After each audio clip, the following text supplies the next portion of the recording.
ना इधर ना उधर, सीधे मुद्दे पर नजर। और क्या है आज की खबर, आप देखना शुरू कर चुके हैं न्यूज़ 18 आपके पुनीत के साथ। और आज हम बात करने वाले हैं एक कुछ ऐसे फैसलों की जो कि चर्चा का विषय बने हुए हैं और दुनिया में कहीं ना कहीं हर देश के लिए एक चिंता का सबब भी बने हुए हैं। ये फैसले लिए जा रहे हैं अमेरिका से, लिए जा रहे हैं व्हाइट हाउस से, बयान दिए जा रहे हैं डोनाल्ड ट्रंप की तरफ से। डोनाल्ड ट्रंप जो कि अमेरिका के नए राष्ट्रपति हैं और 22 दिन उनको अभी हुए हैं अमेरिका की कमान संभाले, लेकिन जिस तरीके से उनकी तरफ से बयान निकलकर सामने आ रहे हैं, चाहे वो गाज़ा या इजराइल की बात हो, या फिर हमास को लेकर बात हो, या फिर रूस और यूक्रेन के बीच जंग की बात हो, या फिर ब्रिक्स की बात हो, या फिर नाटो की बात हो, तमाम चीज़ें उनकी तरफ से निकलकर सामने आ रही हैं। और ताज़ा बयान उन्होंने गाज़ा इजराइल को लेकर भी दिया है और साथ ही साथ यूक्रेन की जो जंग है उसको लेकर भी दिया है। इन्हीं मसलों पर हम बात करने वाले हैं कि ट्रंप आखिर करना क्या चाह रहे हैं और उनके दिमाग में क्या कुछ चल रहा है, इसी को लेकर हम चर्चा करने वाले हैं। मेरे सहयोगी मेरे साथ मौजूद हैं आनंद, सीधे उनके पास चलते हैं और ट्रंप के हालिया बयानों की बात करते हैं। सबसे पहले बात करते हैं इजराइल की और साथ ही साथ गाज़ा में जो फिलिस्तीनी हैं जिनको हटाने की बात हो रही है उनकी बात करते हैं। इसको लेकर क्या कुछ डोनाल्ड ट्रंप ने क्या कहा है और साथ ही क्या इसमें बदलाव आया है, नई चीज़ें क्या निकल कर आई हैं, बात करते हैं आनंद से। आनंद, बिल्कुल। देखिए, अभी गाजा में क्या है कि लगातार गोलीबारी हुई है और गोलीबारी से कितने लोगों की मौत हो गई है आपको आंकड़ा पता होगा, आंकड़े लाखों में हैं। लेकिन जब से ट्रंप आए हुए हैं, ट्रंप के आने के एक दिन पहले से ही वहाँ पर हमले रोक दिए गए हैं, सीज फायर हो गया है। लेकिन सीज फायर के बाद भी कई तरीके का आरोप हमास लगा रहा है लगातार कि इजराइल की तरफ से लगातार हमला हो रहा है, गाजा पर हो रहा है, बाकी सारे इलाकों में भी हो रहे हैं। तो उसको लेकर के हमास ने क्या किया है, हमास ने एक अपना बयान जारी करता है और बोलता है कि मैं शनिवार को जो रिहाई करना था इजरायलियों को, हर शनिवार को रिहा कर रहे हैं कुछ हर शनिवार को, तो अब इस शनिवार को वो रिहा नहीं करेगा अगली सूचना तक, जिस पर ट्रंप का बयान आता है और ट्रंप एकदम गुस्से में लाल रहते हैं और बोलते हैं कि अगर हमास शनिवार को सभी इजरायलियों को 12 बजे तक रिहा नहीं करता है तो उसका परिणाम बहुत ही मतलब रविवार गंभीर होने वाला है, बहुत ही बुरा होने वाला है। लेकिन गाज़ा वाली बात क्या है कि गाज़ा से वो ट्रंप ने एक चीज़ और कही थी कि गाज़ा से फिलिस्तीनियों को हटाना है और परमानेंटली हटाना है। जॉर्डन की बात हुई थी, मिस्र की बात हुई थी कि वहाँ पर उनको रख दिया जाए। बिल्कुल, लेकिन ये भी एक चीज़ और, मैं यहाँ पर आप अपनी बात रखिएगा, लेकिन एक चीज़ और आनंद, ये भी उन्होंने कह दिया था कि ये अगर नहीं रखते हैं तो फिर अंजाम भुगतना पड़ेगा। हम इनको मदद जो देते आए वो मदद हम नहीं करने वाले, क्यों करें मदद, बिल्कुल, क्योंकि आप हमारी बात नहीं मान रहे हो। ये डोनाल्ड ट्रंप ने कहा। अमेरिका लगातार यही बात बोलता है, कहीं भी उसको बोलना होता है तो सीधे वो बोल देता है कि मदद हम नहीं देंगे। यूक्रेन और में भी ऐसा ही किया। वो एक लाइन, हाँ, यूक्रेन हो चाहे फिर ये इजराइल हो, गाजा हो, जितने भी वो जहाँ पर भी वो सहयोग करता है डायरेक्ट ये बोलता है कि मदद करना बंद कर देंगे, जो कि ये बहुत बड़ा लाइन है और सीधे एक देश को गंभीर अवस्था में पहुंचा देता है। यूएसएआईडी जो है वो अभी कहीं नहीं दी जा रही, बंद कर दी गई है। हालांकि इसमें मिस्र और इजराइल को इससे अलग रखा गया है, लेकिन बाकी जगहों पर ये पूरी मदद रोक दी गई है और इससे कई देश परेशान भी हो गए कि ये मदद नहीं आ रही तो फिर कहाँ से कैसे काम चलेगा। तो अमेरिका कुल मिलाकर जब से डोनाल्ड ट्रंप आए ना, वो दबाव बनाने का काम कर रहे हैं कहीं ना कहीं बाकी मुल्कों पर, वही अमेरिका फर्स्ट की नीति और मुखियागिरी दिखाने की कोशिश कर रहे हैं। लेकिन अब इसी पर इजराइल के प्रधानमंत्री जो हैं बेंजामिन नेतन्याहू, उनका बयान आता है। वो अपने सुरक्षा कैबिनेट मंत्रियों के साथ बैठक करते हैं और बैठक के बाद वो फैसला लेते हैं कि अगर जैसे क्या है कि उनका बयान है, बाकायदा मैं अगर कोट करूँ तो उन्होंने बोला है कि 4 जो रिहाई हो रहे हैं इजरायली, इस बार एक साथ सभी 74 जितने भी हैं जिसमें मृत भी शामिल हैं, उसी में सभी को एक साथ रिहा करिए। उनका ऐसा मतलब कि मतलब जो भी है फाइनल अभी कर दो, इसी शनिवार को, क्योंकि वो शनिवार का, रविवार का भी इंतजार नहीं करना चाहते हैं बेंजामिन नेतन्याहू। यही तो डोनाल्ड ट्रंप ने बात कही थी, लेकिन उन्होंने कहा था कि ये मेरा मानना है और यही बात जो है ये बेंजामिन नेतन्याहू भी कह रहे हैं। सबसे बड़ी बात ये कि बेंजामिन नेतन्याहू, डोनाल्ड ट्रंप की मीटिंग हुई थी और मीटिंग में बेंजामिन नेतन्याहू ने डोनाल्ड ट्रंप को क्या गिफ्ट किया था आपको मालूम है? पेजर गिफ्ट किया था और पेजर भी गोल्डन पेजर गिफ्ट किया था और इसमें सिग्नेचर किए गए और इसमें लिखा गया कि बेंजामिन नेतन्याहू वाकई में एक महान नेता है। डोनाल्ड ट्रंप ने इसको सिग्नेचर किया। तो ये बताता है कि कितनी प्रगाढ़ता, कितनी दोस्ती है। और ये मीटिंग जो हुई, दोनों नेता आपस में मिले तो क्या कुछ बातें हुई होंगी, क्या कुछ तय हुआ होगा कि हमको क्या प्लानिंग। बिल्कुल, बहुत सारी बातें हुई होंगी, सुरक्षा से संबंधित बातें हुई होंगी, लेकिन अभी जो ये इस 2 दिन के वर्तमान में जो बयानबाजी चल रही है उसको लेकर के गाजा में हलचल तेज हो गई। क्यों? क्योंकि गाजा में लोग वापस आ चुके हैं, आधे से ज़्यादा लोग वापस आ चुके हैं। तो अगर हमला चालू होता है रविवार को तो उसमें मृतकों की जो संख्या है पिछले के मुताबिक अब आने वाले हमले में उससे अधिक हो सकती है। नहीं, लेकिन एक चीज़ और है कि आपको बताएं कि फ़िलिस्तीनियों को विस्थापित करने या वहाँ से हटाने की बात जो है इसको लेकर कोई भी राज़ी नहीं है। जॉर्डन भी राज़ी नहीं था, मिस्र भी राज़ी नहीं है, उसने भी कह दिया कि हम अपनी यहाँ जगह नहीं देने वाले। इसके अलावा सऊदी अरब साफ तौर पर इसका विरोध दर्ज करा चुका है, तुर्की विरोध दर्ज करा चुका है, ईरान, इराक, ये सारे मुल्क जो हैं ये इसका विरोध दर्ज करा चुके हैं। और इस बीच ये डोनाल्ड ट्रंप ने कहा है कि ये ज़मीन जो है गाज़ा की ज़मीन, यहाँ से फ़िलिस्तीनी हटेंगे तो यहाँ पर हम यहाँ पर ऐसी व्यवस्था जमाएंगे कि हम इसको रीडेवलप करने का काम करेंगे। जॉर्डन के किंग जो हैं उन्होंने जॉर्डन के किंग दौरे पर हैं, अभी अमेरिका दौरे पे हैं। तो उन्होंने उनकी जो मुलाकात हुई है ट्रंप से कल, तो उसमें उन्होंने एक ऐलान कर दिया है। पहले तो वो मना कर रहे थे कि हम फिलिस्तीनियों को अपने यहाँ जगह नहीं देंगे, लेकिन कल उन्होंने बहुत बड़ा ऐलान किया। उन्होंने कहा कि 2000 बच्चों को, गजा में जो 2000 बच्चे बीमार हैं ग्रसित तरीके से, उनको वो अपने यहाँ अपने देश में रखेंगे, उनका पालन पोषण करेंगे, उनका इलाज कराएंगे। एक तरीके से ये बहुत बड़ा बयान है। इस बड़ा बयान है तो ये 2000 बच्चे तो 2000 बच्चे यानी उनके परिजन, उनकी फैमिलीज। बिल्कुल। अब क्या है कि उसको लेकर के डोनाल्ड ट्रंप का बयान आता है। डोनाल्ड ट्रंप बोलते हैं कि ये बहुत ही सराहनीय है, लेकिन उन्होंने ये बोला है कि बाकी देशों को भी इस बयान को कोट करते हुए बाकी देशों को भी एक तरीके से सतर्क किए हैं कि जैसे जॉर्डन आया अभी अमेरिका में, और अमेरिका में आते ही अपने बयान को पलट दिया। जहां पर वो अपने देश में शरण नहीं दे रहा था, अब वो खुद ही लेके जा रहा है, और वो भी बीमार बच्चों को। नहीं तो बीमार बच्चों को ले जाएंगे तो बीमार बच्चों के परिजन छोड़ थोड़ी देंगे, बीमार बच्चों के परिजनों को भी ले जाया जाएगा और वहीं पर इलाज कराया जाएगा। मतलब ये केवल बात इलाज करने तक की वाली बात नहीं है। आप इस बात को समझिए कि ये बयान जो है, ये बयान दिया गया तो उसके परिजन भी जाएंगे, बच्चे के परिजन भी जाएंगे, वहाँ इलाज किया जाएगा, वहाँ उनको बसाया जाएगा। यानी कि 2000 बच्चों के परिवार समेत उनको वहाँ पर बसाने के लिए जॉर्डन तैयार हो गया, और ये बहुत बड़ा डेवलपमेंट। अब ये तैयार कैसे हुआ? बस एकदम कि अगर मदद नहीं करेंगे, अगर आप नहीं लेते हो तो मदद करना बंद कर देंगे। लेकिन एक चीज़ और है कि अमेरिका जिस तरीके से ये जो बात कह रहा है, क्या अभी बाकी मुल्क भी राज़ी होंगे? अमेरिका एक प्रेशर पॉलिटिक्स का भी खेल खेल रहा है और डोनाल्ड ट्रंप इस सब के पीछे और उनकी टीम जो है उसके पीछे काम कर रही है, क्योंकि जब वो राष्ट्रपति बने भी नहीं थे तब से उनकी टीम ने काम करना शुरू कर दिया था। बिल्कुल। तो ये तो अमेरिका, इजराइल, गाज़ा की बात हो गई, इसके अलावा फ़िलिस्तीनियों की बात हो गई और हमास की बात हो गई। लेकिन आने वाले वक्त में क्या इजराइल, जिसका जिक्र कर रहे थे कि वहाँ पर फिलिस्तीनी बड़ी संख्या में मारे जा सकते हैं अगर वहाँ पर युद्ध शुरू होता है रविवार से, तो लेकिन क्या ऐसी स्थिति जब बनेगी तो क्या बाकी मुस्लिम मुल्क जो हैं वो इस सबसे दूर रहने वाले हैं, इसमें इन्वॉल्व नहीं होंगे? ये एक बड़ा सवाल बना हुआ है, क्योंकि अब केवल हमास नहीं बल्कि हो सकता है कि फिलिस्तीनी जो हैं वो भी इस मामले में बढ़ चढ़कर इस युद्ध में हो सकता है कि शायद वो शामिल हो जाए, इसलिए क्योंकि अब जमीन की बात आ गई, उनकी जमीन की बात आ गई है। लेकिन अभी तक हिजबुल्लाह कहीं से भी इंटरफेयर नहीं किया है इस मामले को लेकर के। अभी तक कोई भी हिजबुल्लाह के नेता का बयान भी नहीं आया है कि उसमें कूदे। ईरान की तरफ से भी कोई बयान नहीं आया, हिजबुल्लाह की तरफ से भी कोई बयान नहीं आया, इसके अलावा लेबनान की तरफ से भी कोई बयान नहीं आया।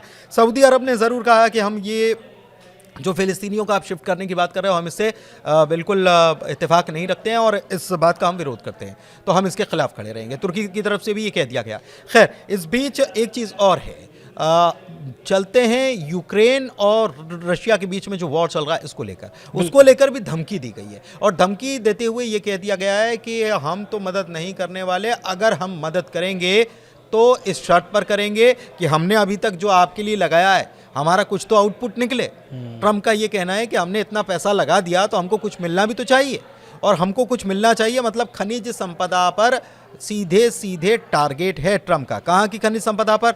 यूक्रेन की खनिज संपदा पर। क्या हो रहा है उसमें डेवलपमेंट? दरअसल ट्रंप का एक लाइन का वो बयान है जो बहुत ज़्यादा वायरल हो रहा है। उनका बयान उनका ये है कि यूक्रेन कभी भी रूस में शामिल हो सकता है, जो कि ये बहुत बड़ा बयान है। 3 साल से वहाँ, लगभग 3 साल से वहाँ पर युद्ध चल रहे हैं, और उस बीच अब ट्रंप 20 दिन हुए, 21 दिन हुए उनको आए, 22 दिन, और अभी ट्रंप आकर के डायरेक्टली प्रेस कॉन्फ्रेंस में बोल रहे हैं कि यूक्रेन कभी भी रूस में शामिल हो सकता है। आप बताइए, जो यूक्रेन अमेरिका की मदद से युद्ध लड़ रहा है, उसके पीछे ऐसा नहीं है कि केवल अमेरिका ही मदद कर रहा है, बल्कि यूरोपियन देश भी कर रहे हैं। लेकिन यूक्रेन को जो मुख्य रूप से मदद कर रहा है वो अमेरिका, ब्रिटेन है, और अमेरिका कह रहा है कि यूक्रेन कभी भी रशिया में शामिल हो जाएगा। बिल्कुल। अब इस बयान के बाद हाँ। से जेलेंस्की का बयान आता है। हाँ। वो बोलते हैं कि रूस यूक्रेन मतलब यूक्रेन तैयार है रूस से जमीन अदला बदली करने के लिए। अब ये कैसा जमीन है, जैसे कि अभी लगभग 3 साल से जो युद्ध चल रहा है, उस युद्ध में यूक्रेन ने भी बहुत सारे जमीन जो है कि कब्जा लिया है रूस का। रूस भी काफ़ी जमीन यूक्रेन का कब्जा कर लिया है लड़ाई के दौरान।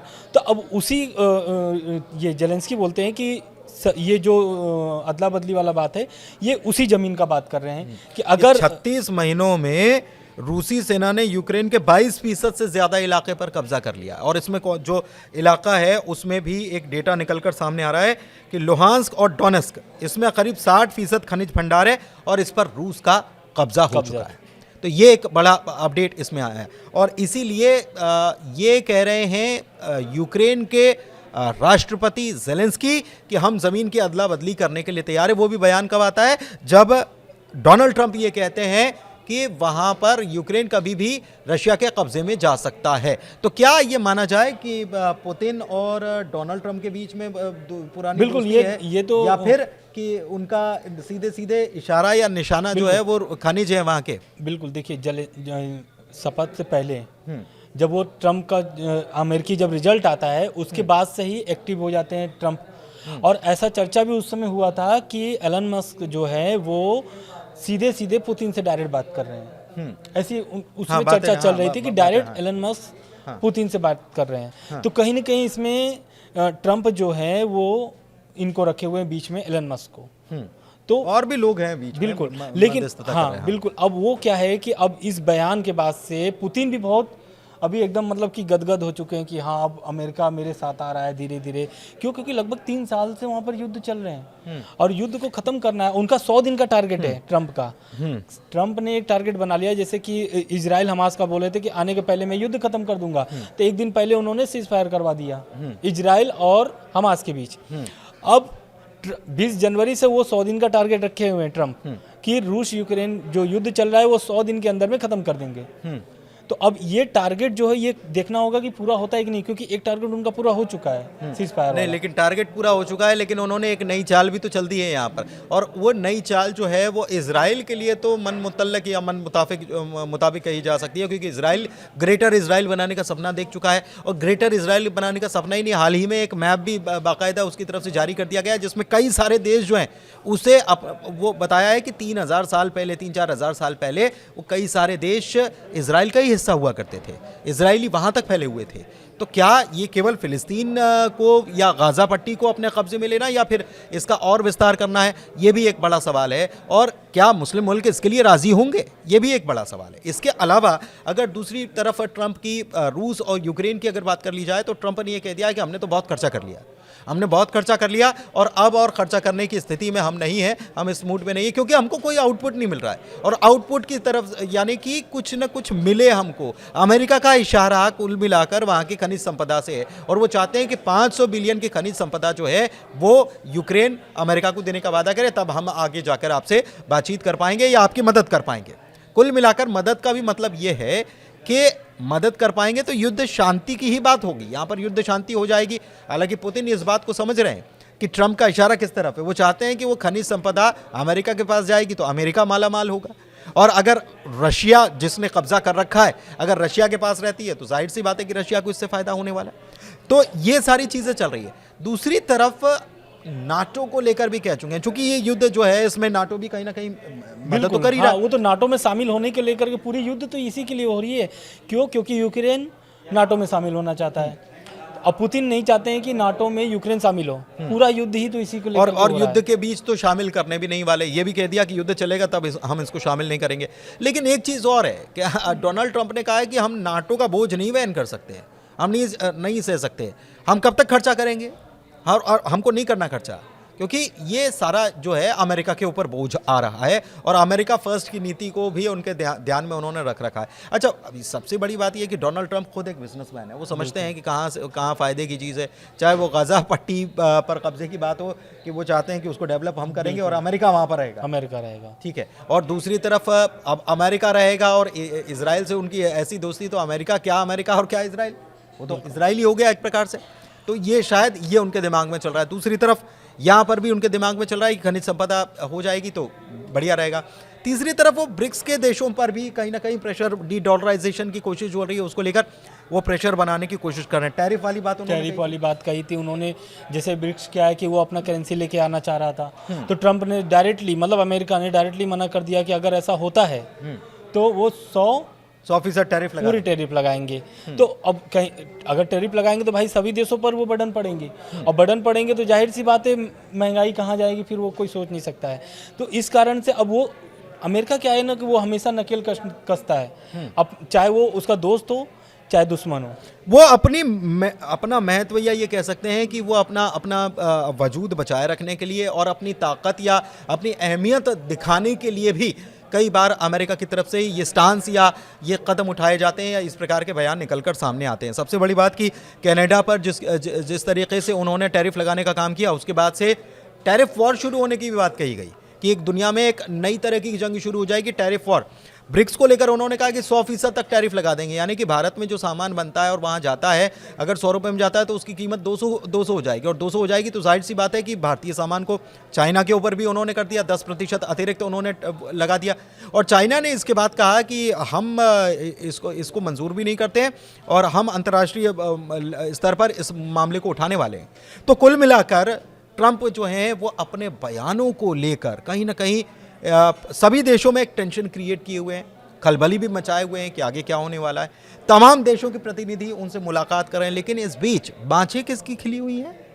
इजराइल की, बेंयामिन नेतन्याहू की, क्योंकि न केवल उनको हथियार मिले हैं 10 साल तक लड़ने के लिए, बल्कि गाजा की ज़मीन को भी खाली कराने की बात चल रही है। और वहाँ पर यह कह दिया कि फ़िलिस्तीनी जो हैं वो जहाँ पर भी जाएंगे उनके लिए परमानेंट निवास वहीं पर होगा। लेकिन फ़िलिस्तीनी राज़ी नहीं है इसके लिए। फ़िलिस्तीनी कह रहे हैं कि हम अपनी ज़मीन को छोड़कर कहीं जाने वाले नहीं हैं, किसी कीमत पर नहीं जाएंगे। और अगर ऐसा होता है तो आने वाले वक्त में आनंद दुनिया में एक नया बखेड़ा खड़ा हो जाएगा। और ये जो फ़िलिस्तीनी लगातार वापस आ रहे हैं, सबसे बड़ी टेंशन गाजा के लिए यही हो गई है कि अगर फ़िलिस्तीनी, क्योंकि उत्तरी गाजा में लगभग 70 से 80% वापसी हो चुकी है, और अब बात ऐसे चलने लगी अगर शनिवार को हमास गलती कर देता है, गलती इन द सेंस कि अगर वो नहीं, लेकिन हमास को सपोर्ट मिल रहा है, बाकी देशों का सपोर्ट मिल रहा है, तो हमास भी अपने स्तर पर चीज़ें कर रहा है। अपने स्तर पर जो बयानबाजी हो रही है या इजराइल के प्रधानमंत्री की तरफ से बयान आया कि आप कर देना वरना फिर देखना, तो वो वरना फिर देखना में अभी तो देखना होगा कि रविवार को क्या होता है। लेकिन हमास ऐसा नहीं लगता कि पीछे हटने के लिए तैयार है, राज़ी होने के लिए तैयार है। तो आगे परिस्थितियां जो हैं वो इतनी आसानी से सुलझने वाली नहीं है, बिल्कुल आसानी से सुलझने वाली नहीं है। और जिस तरीके से लगातार जो ट्रम्प का बयान आ रहा है, हर दिन जो बयान आ रहा है, वो कहीं ना कहीं युद्ध को एक तरीके से भड़का रहा है। क्यों? क्योंकि अब जैसे अब जेलेंस्की दूसरे देशों की तरफ मुंह मोड़ेंगे कि भाई हमको कहीं से सहयोग मिल जाए। लेकिन जेलेंस्की ने एक चीज़ और है, जेलेंस्की ने इस बीच में फिर वापस हम उस पर चले गए, लेकिन जेलेंस्की ने कहा है कि ये गलतफहमी है कि अमेरिका के बगैर हम युद्ध में बहुत दिन तक डटे रह सकते हैं। यूरोपीय देश मदद कर रहे हैं, लेकिन गलतफहमी है ये कि अमेरिका का तो हमको साथ चाहिए ही चाहिए। उन्होंने भी दाना डाल दिया, हाँ बिल्कुल, ठीक है आप आ जाना, जो हमारी रक्षा करेगा हम उसको इन्वेस्ट कराने के लिए तैयार हैं, ये जेलेंस्की ने कह दिया है। तो आप देखिए बहुत सारी चीज़ें आने वाले वक्त में और भी सुलझेंगी और भी साफ तौर पर नज़र आएंगी। अभी तो धुंधली नज़र आ रही हैं, लेकिन बहुत जल्दी, चाहे वो गाज़ा की बात हो, इजराइल की बात हो या फिर रूस और यूक्रेन युद्ध की बात हो, चीज़ें बहुत जल्दी साफ हो जाने वाली है। आज की चर्चा में इतना ही। धन्यवाद।